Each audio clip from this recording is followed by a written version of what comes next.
कंबर में 40 ॾींहं अॻु माही मकोल पुलिस हथां मारिजी वियल नौजवान निवारसन पारां पा किताब खणी एहतजाज कयो वियो आहे। मक़तूल ज़मीर चांडियो जी अमड़ ऐं भाउ पारां अदालत ॿाहिरां इंसाफ़ लाइ मुज़ाहिरो कयो वियो आहे। इहा आम ख़बर आहे, नाज़ सां शेयर कयूं पिया। एहतजाज कंदड़नि जो चवणु आहे त केस में नामज़द पुलिस ऑफिसर ऐं एहलकारनि जी ज़मानत रद्द कई वञे।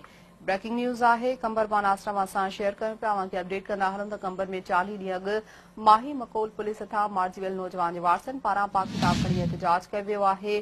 मक़तूल ज़मीर चांडियो जी अमड़ ऐं भाउ पारां अदालत ॿाहिरां इंसाफ़ लाइ मुज़ाहिरो कयो वियो आहे। अपडेट कयूं पिया। अवां खे एहतजाज कंदड़नि जो चवणु आहे त केस में नामज़द जेके पुलिस ऑफिसर आहिनि ऐं एहलकारनि जी ज़मानत रद्द कई वञे।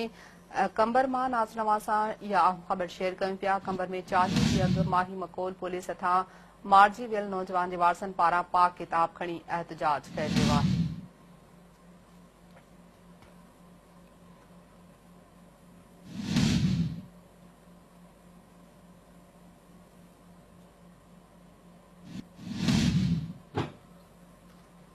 कंबर में 40 ॾींहं अॻु माही मकोल पुलिस हथां मारिजी वियल नौजवान निवारसन पारां पा किताब खणी एहतजाज कयो वियो आहे। मक़तूल ज़मीर चांडियो जी अमड़ ऐं भाउ पारां अदालत ॿाहिरां इंसाफ़ लाइ मुज़ाहिरो कयो वियो आहे।